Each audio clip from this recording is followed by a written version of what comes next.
Si te gustan los relatos de brujería y karma, has llegado al canal indicado. Así que quédate conmigo y déjame que te cuente esta historia basada en hechos reales, porque estoy segura que te va a fascinar. Sin más preámbulo, iniciemos el relato de brujería.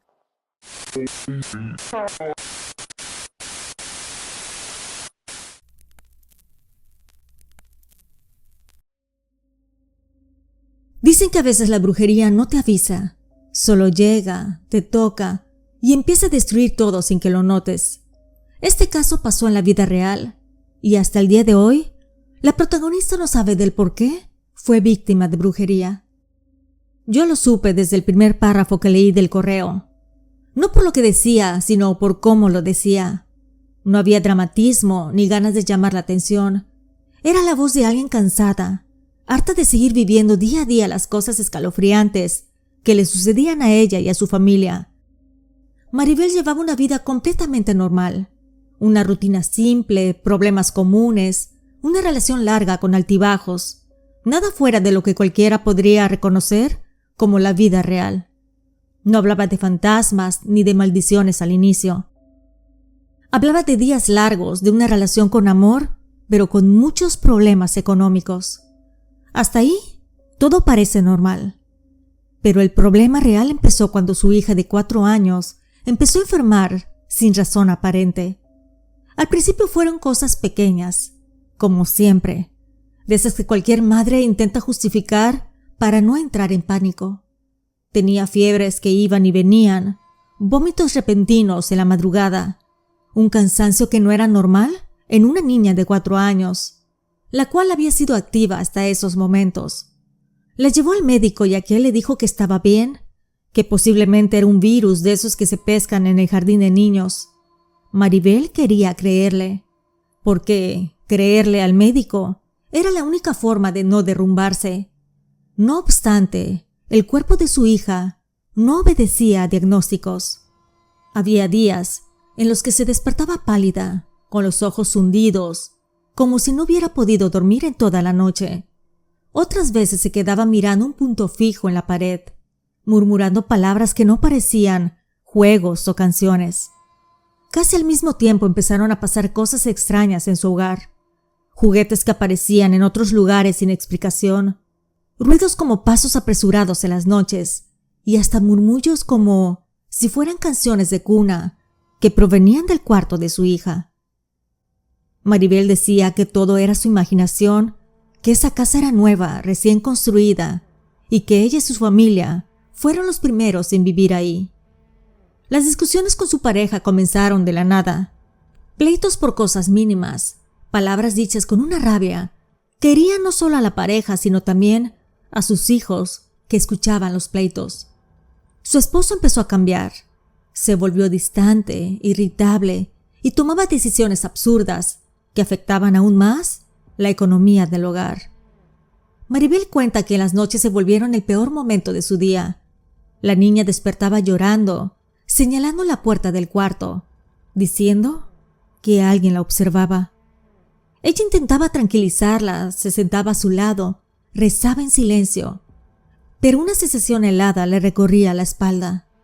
Había noches en las que incluso su hijo mayor de 9 años se levantaba e iba a su cuarto, diciendo que no podía dormir, que sentía que alguien lo movía en su cama y que le daba mucho miedo estar solo, además de que juraba escuchar pasos suaves en el pasillo.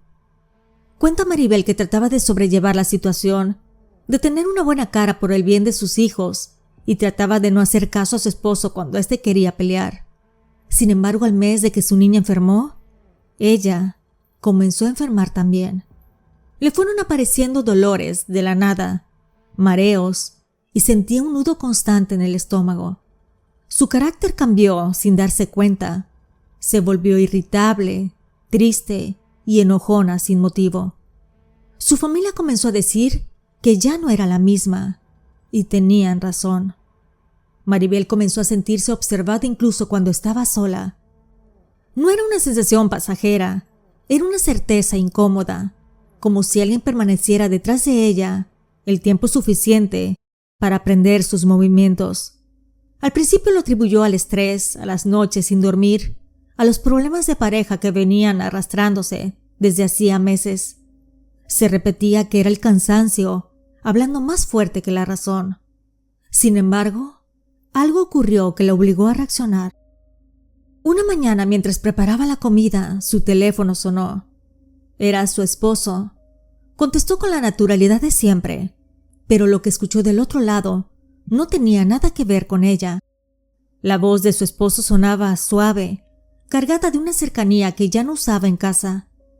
Mencionó palabras dulces, planes implícitos y una familiaridad que Maribel no reconocía como suya.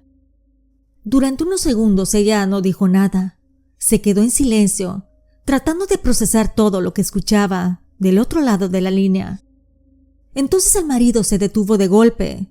Se había dado cuenta del error, de que le llamó a su esposa en vez de su amante. Entonces colgó. Maribel de inmediato llamó a su trabajo. Cuando él contestó, fingió. Dijo que no le había llamado, que seguramente era un número equivocado.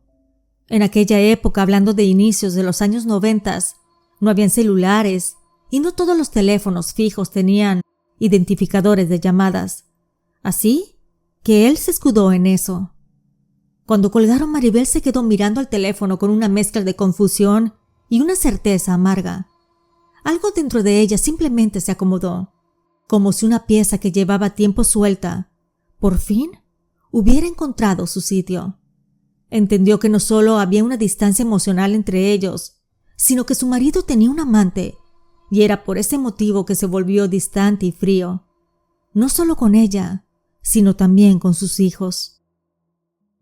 Desde ese momento todo comenzó a tener sentido.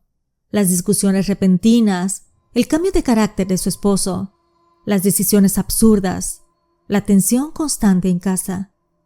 Maribel recordó entonces algunos pequeños detalles que había preferido ignorar, como por ejemplo, el olor a perfumes extraños en la ropa de su esposo.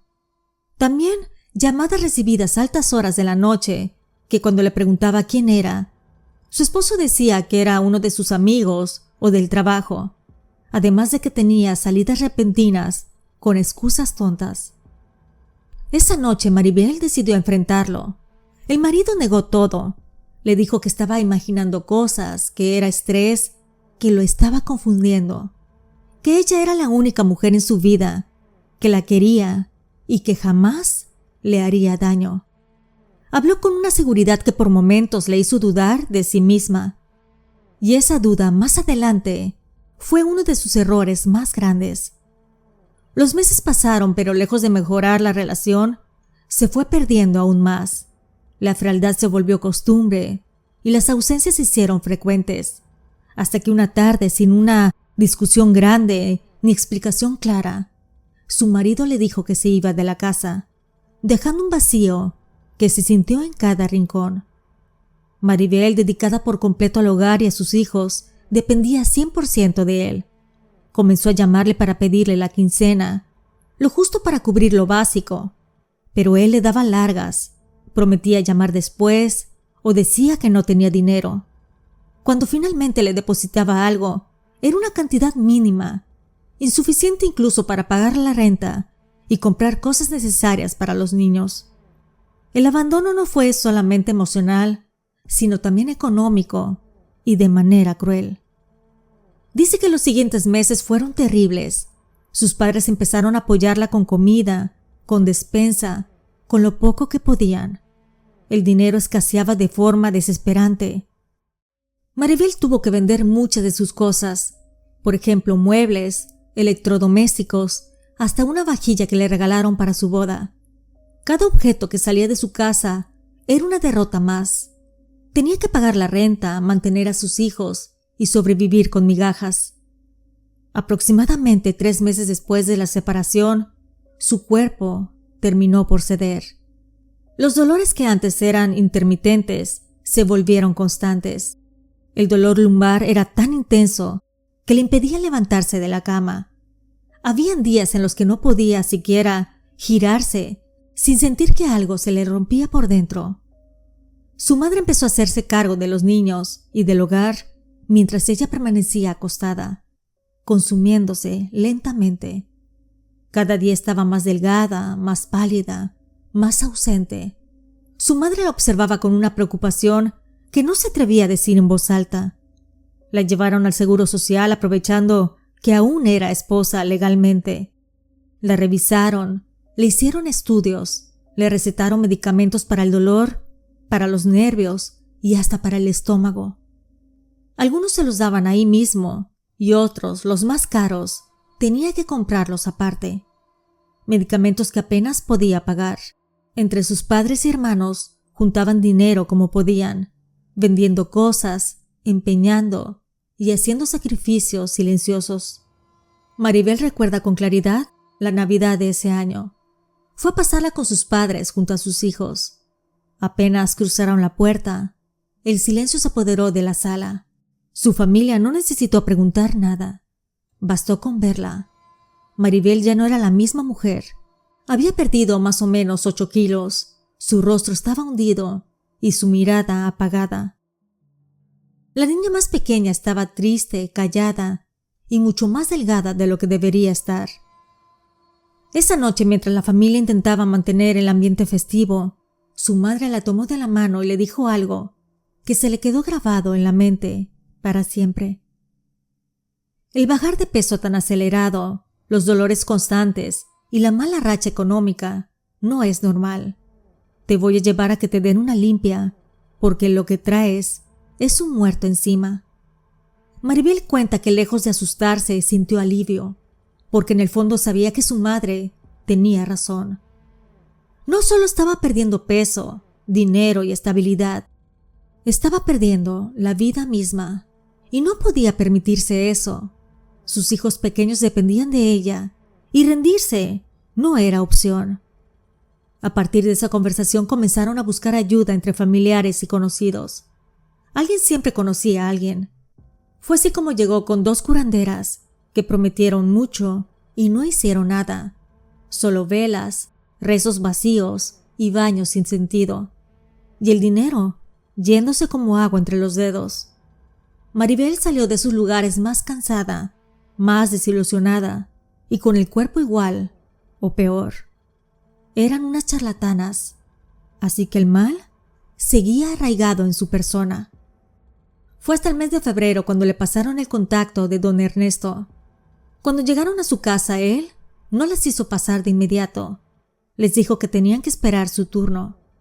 Pasaron un par de horas sentadas, en silencio, observando entrar y salir a gente con el rostro cambiado, algunos pálidos y otros llorando.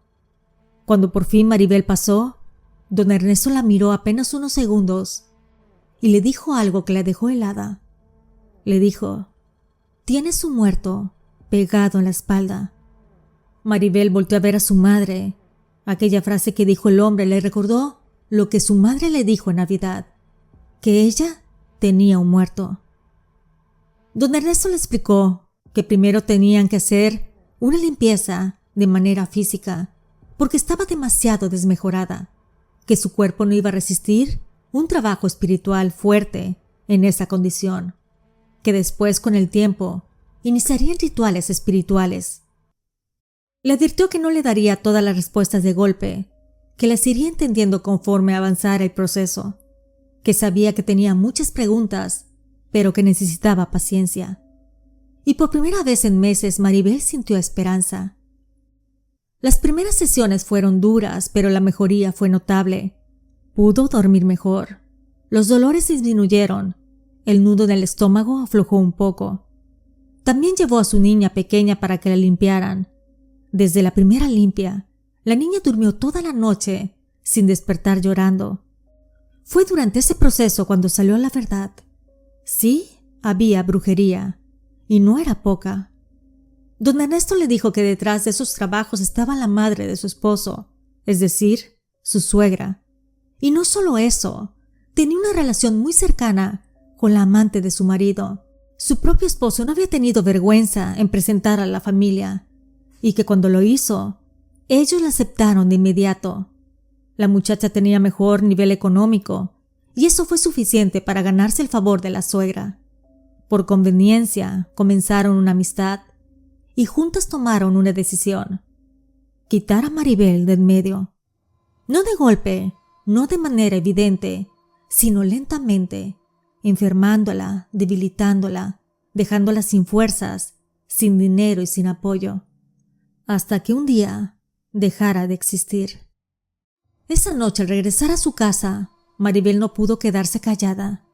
Llamó a su suegra, le dijo que sabía lo que estaba haciendo, que conocía el nivel de maldad que cargaba, que si tenía un poco de vergüenza o sentido común, hablaría con su hijo para que al menos le depositara dinero para mantener a sus nietos, su propia sangre. La respuesta que recibió de su suegra fue fría y cortante. Le dijo que no se iba a meter, que si él no le daba dinero, pues que trabajara, que su hijo también tenía derecho de vivir y ser feliz.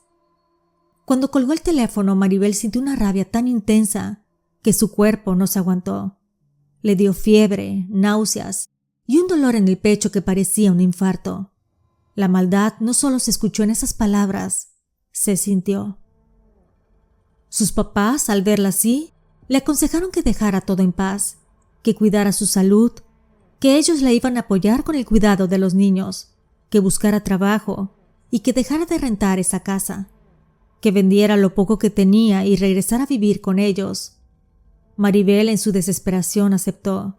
Sin embargo, me contó que no se quedó de brazos cruzados. En una de las sesiones con el curandero, Maribel le hizo una petición directa. No fue un impulso, no fue un berrinche, fue una decisión tomada desde el corazón. Le pidió que les regresara a la brujería. Don Ernesto se negó de inmediato. Le dijo que no era necesario mancharse las manos, que cuando uno limpia bien, el mal se cae solo, que devolver trabajos abre caminos peligrosos. Le habló de consecuencias, de karmas, de cosas que después no se pueden controlar. Pero Maribel insistió. Le dijo que no podía dejarlo pasar, que había niños de por medio, que no estaba pidiendo venganza sino justicia, que ese mal había sido hecho con intención de matarla lentamente y que quien lo envió debía cargar con su propio veneno, que iba a pedir el divorcio e iba a salir adelante por sus propios medios, pero que necesitaba cerrar ese ciclo de raíz. Don Ernesto, después de pensarlo, aceptó.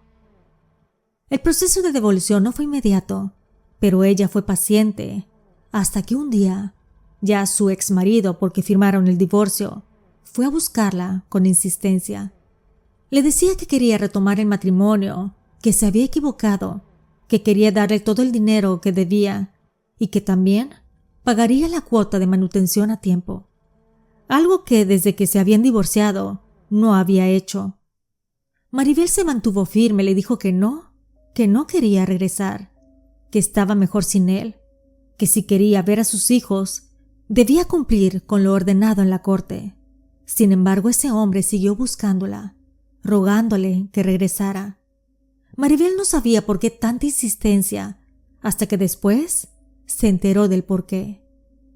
Supo que el amante se había enfermado de manera repentina, dolores intensos que aparecían sin aviso, caídas inexplicables, pérdidas económicas constantes. La relación entre ellos se volvió insostenible. Tenían discusiones diarias, reproches, gritos y desgaste emocional. Así que no tardaron en separarse. Aquello que habían construido sobre el engaño empezó a caerse solo, como una casa que no tenía cimientos. Pero lo más curioso, o mejor dicho, lo más inquietante, fue lo que ocurrió con su ex suegra. Esa mujer, tan segura de sí misma, tan altiva cuando todo estaba bajo su control, también vio cómo su mundo se desmoronaba. Tuvo problemas serios con su marido y él terminó dejándola por otra mujer, una más joven y bonita. A partir de ese abandono cayó en una depresión profunda. También comenzó a sufrir de accidentes extraños.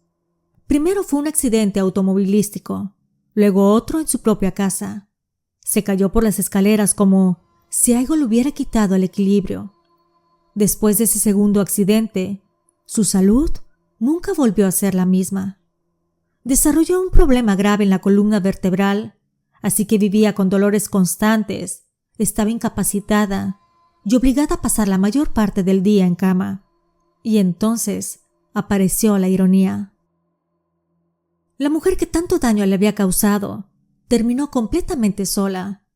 Ella tuvo 2 hijos y ambos trabajaban, así que tenían la excusa de que estaban ocupados, que no tenían el suficiente dinero para pagar una enfermera y que no tenían tiempo de visitarla. Fue en ese punto cuando el exmarido de Maribel fue a buscarla. Quería regresar con ella, no por amor, sino por conveniencia. Quería que volviera para que cuidara a su madre. Ese hombre estuvo insistiendo durante meses, la trataba de enamorar, le decía que había cambiado, pero Maribel se mantuvo firme y no regresó con él. Ella, cuando dejó de rentar y se fue a vivir con sus padres, entró a trabajar en una empresa como recepcionista. Sin embargo, como era muy inteligente, muy abusada, las personas la ayudaron a que subiera de puesto. La apoyaron para que estudiara una carrera en una escuela nocturna. Y así fue creciendo poco a poco. Dice Maribel que al día de hoy ya está jubilada y tiene su pensión, que sus hijos se casaron y tiene hasta nietos. Ella se casó nuevamente años más tarde y sigue con su actual esposo, que incluso van a festejar sus bodas de plata.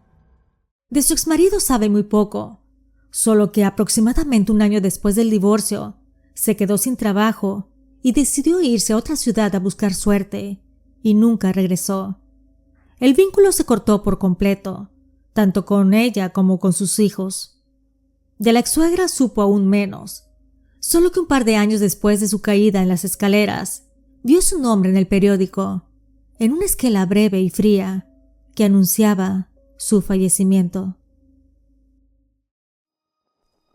Querida familia, si te ha agradado este relato, te invito a suscribirte y compartirlo. Si me escuchas por YouTube, regálame tu like. Y si me escuchas desde Spotify, califícame con 5 estrellas. Si tienes oportunidad, deja un comentario, me encantaría leerte. Nos vemos en el próximo episodio porque aquí la brujería existe y yo te lo cuento.